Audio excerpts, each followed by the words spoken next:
కేసీఆర్ గారు కూడా గతంలో ఎన్నికల ముందు మోసపోద్దని ఆయన మాటల ద్వారా చెప్పినది కూడా మా ఓడి వినిపించాలి ఒకసారి. ఎలక్షన్ రాగానే ఆగమాగం కావద్దు, ఎవరు చెప్పేది వాళ్ళు చెప్తారు, కానీ మన విచక్షణ వినియోగించాలి, నిజమేందో గమనించాలి.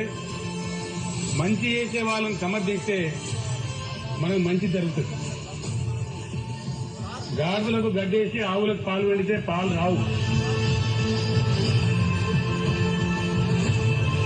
ముళ్ళ చెట్లు పెట్టి పండ్లు కాయాలంటే ముళ్ళ చెట్లు పండ్లు కాయాయి, పండ్ల చెట్లు పెడితేనే పండ్లు కాస్తాయి. కాబట్టి దేన్ని పెట్టాలి, దేన్ని పెట్టద్దు, సేవ కోసం ఎవరిని నియోగించాలి నిర్ణయించాల్సింది మీరు. ఆ ప్రకారమే మీరు నిర్ణయం తీసుకోవాలని నేను కోరుతా ఉన్నాను. అన్న అక్క అందరు విన్నారు కదా, మీకు ఉదాహరణకి ఏదో అవసరం లే. ఇదే జానారెడ్డి గారు ఇక్కడ ఇప్పుడు ఆయన కొడుకే ఎమ్మెల్యే ఉన్నాడు. ఆయన 40 ఏళ్ల నుంచి ఇక్కడ గతంలో ఆయనే ఎమ్మెల్యే.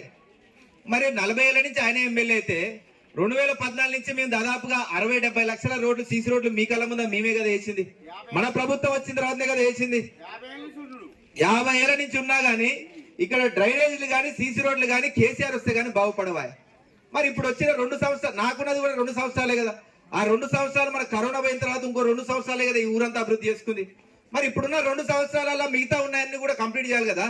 ఆ రోడ్లు, ఆ స్ట్రీట్ లైట్లు అన్ని కంప్లీట్ చేయాలి కదా. కానీ చేయలేరు. ఎందుకు చేయలేరు? ఇందాక రేవంత్ రెడ్డి చెప్పే. అందుకే మోసపోద్దన్న సంగతి మళ్ళోసారి గతంలో కేసీఆర్ గారు గ్రామ పంచాయతీలు ఉద్దేశించి మిమ్మల్ని ఉద్దేశించి మాటను మళ్ళొకసారి మీకు గుర్తు చేస్తున్నాం. అక్క ఇంత చెప్పింది మిమ్మల్ని మళ్ళొకసారి ఆలోచించమని అడుగుతున్నాం. ఏ కాంగ్రెస్ వాడు వచ్చినా మీరు మెడబెట్టి బయటికి గెంటేయాలి. మెడబెట్టి బయటికి గెంటేయకపోతే ఈ రోజు వాడిచ్చిన దొంగ హామీలన్నీ మీరు వానికి అవును నిజమే అని వానికి ఓటేస్తే, మళ్ళా ఓటేస్తే మేము ఏ గొంతేసుకొని వాళ్ళని ఎదిరించాలి.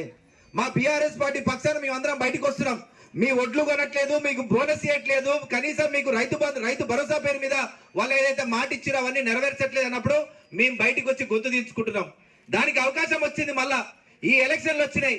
ఎలక్షన్లలో మీ ఓటు హక్కుతోటి, అది మీకున్న బలంతో మళ్ళా మీరు మాకు ఓటేస్తే అదే పౌరుషంతో కేసీఆర్ గారిని కూడా ముందర తీసుకొచ్చి అన్న మన గ్రామాలన్నీ మన కోసం మళ్ళా ముందుకొచ్చినాయి, గులాబీ జెండాను ఎత్తుకున్నాయి, తెలంగాణ కోసం మళ్ళా గలమెత్తి అందరూ కూడా మన సర్పంచులు గెలిపించుకున్నారని మేము మళ్ళా కేసీఆర్ గారిని బయటికి తీసుకొచ్చి ఏదైతే దొంగ హామీలు ఇచ్చిరో వాళ్ళు మెడలు వచ్చి కనీసం మనమిచ్చిన సంక్షేమ పథకాలైనా పూర్తిగా అమలయ్యేదాకా మళ్ళీ మనందరం కూడా కొట్లాడుకుందాం. వాడో వీడో వస్తాడు, అన్న కేసీఆర్ కారు గుర్తు లేదు, ఇక్కడ కేసీఆర్ కారు గుర్తు లేదు, వంగరం గుర్తు అంటాడు.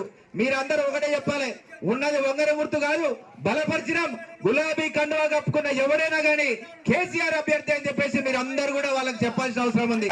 తెలంగాణ